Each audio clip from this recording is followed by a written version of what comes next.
Voici Zone Arctique, la chronique d'actualité nordique avec Denis Laure.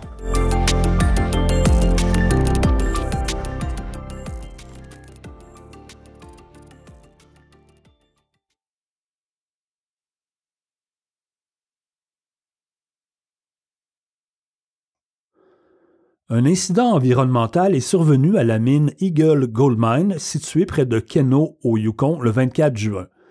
Il y a eu un bris d'un bassin où l'or était extrait de la roche et une partie de l'eau contaminée s'est répandue hors du bassin.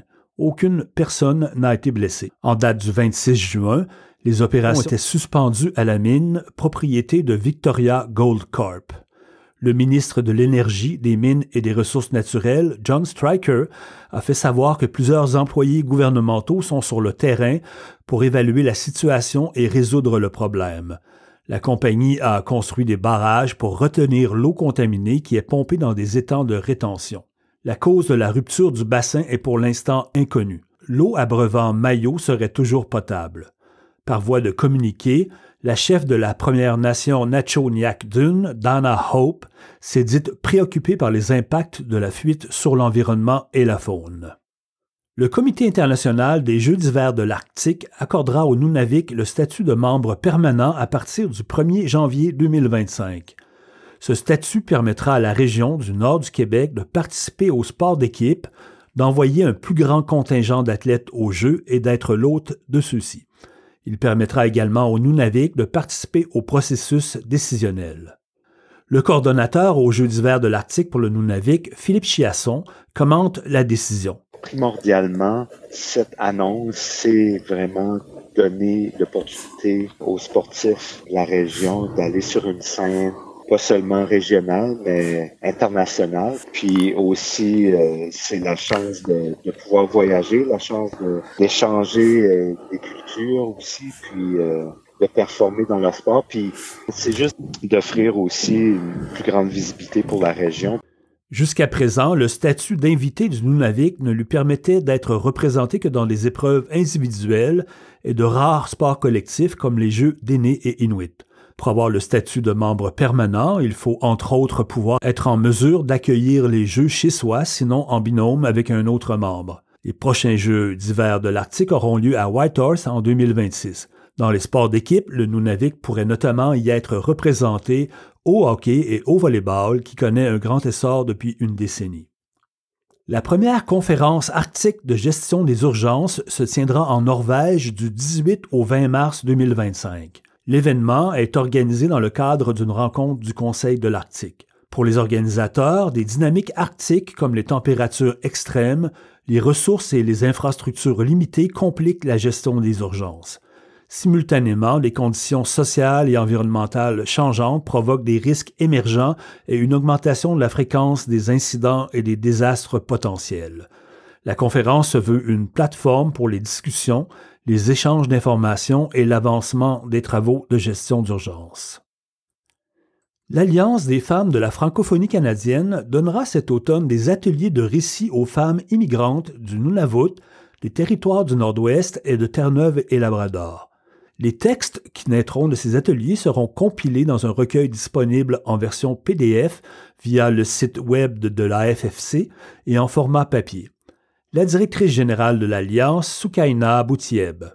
L'idée, c'est d'avoir des récits, de faire connaître le parcours des femmes immigrantes dans notre pays, des parcours qui sont différents, parce que généralement, quand on parle de l'immigration, on trouvait que c'est souvent, ça se limitait à des chiffres ou ça se limitait à dire, voici ce que les immigrants ont besoin. Mais on prend pas assez le temps de dire, c'est quoi les histoires qui sont derrière là.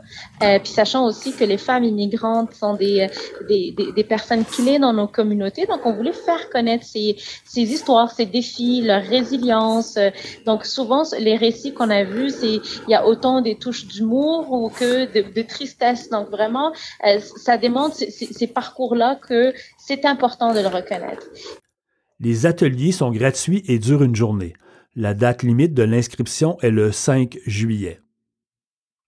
La Société d'habitation du Yukon et la Société d'hypothèques et de logement du Canada annonce une amélioration de l'allocation canadienne pour le logement pour aider les Yukonais faisant face à de la violence liée au genre. Le financement total combiné s'élèvera à 10,4 millions de dollars sur 4 ans. Les demandeurs admissibles auront droit à un maximum de 2 000 dollars par mois pour les 12 premiers mois, puis à une prestation décroissante pour une période additionnelle de 6 mois. Selon les statistiques fournies par les gouvernements, la violence basée sur le genre au Yukon est de 3 à 4 fois plus élevée que la moyenne nationale. Radio Taïga apprend tardivement le décès, le 20 juin dernier, de l'écrivain, géographe et explorateur Jean Morissette. M. Morissette a travaillé à un vaste projet d'évaluation économique des territoires du Nord-Ouest dans les années 60, étalé sur plusieurs années. L'Institut de recherche et de formation Tlichtchon possède une collection de ses photographies. On écoute Louis Macomber, anthropologue, ancien journaliste à l'Aquilon et ami de Jean Morissette.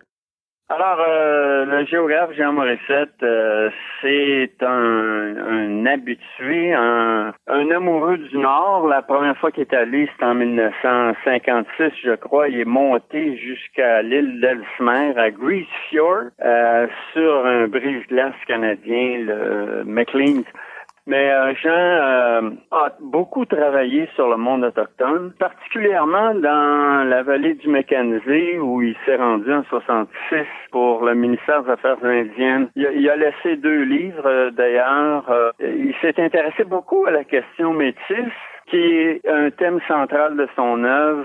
Ça reprend un peu l'hypothèse du livre Le rêve de Champlain. Ça veut dire qu'il découvre chez le monde autochtone le métissage qu'il y a eu entre les Français, les colons français et les peuples d'Amérique.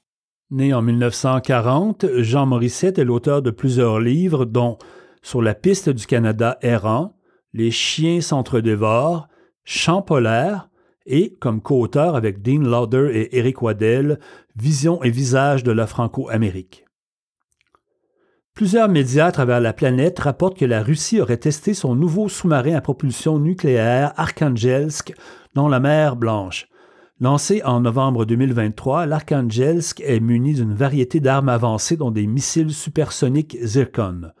L'Arkhangelsk doit intégrer la base navale de Zapadnaya-Lidza dans le nord de la Russie à une 50aine de kilomètres de la frontière avec la Norvège. Voilà, c'était Denis Laure. Merci d'être là. Zone Arctique est produite par Médiaténois.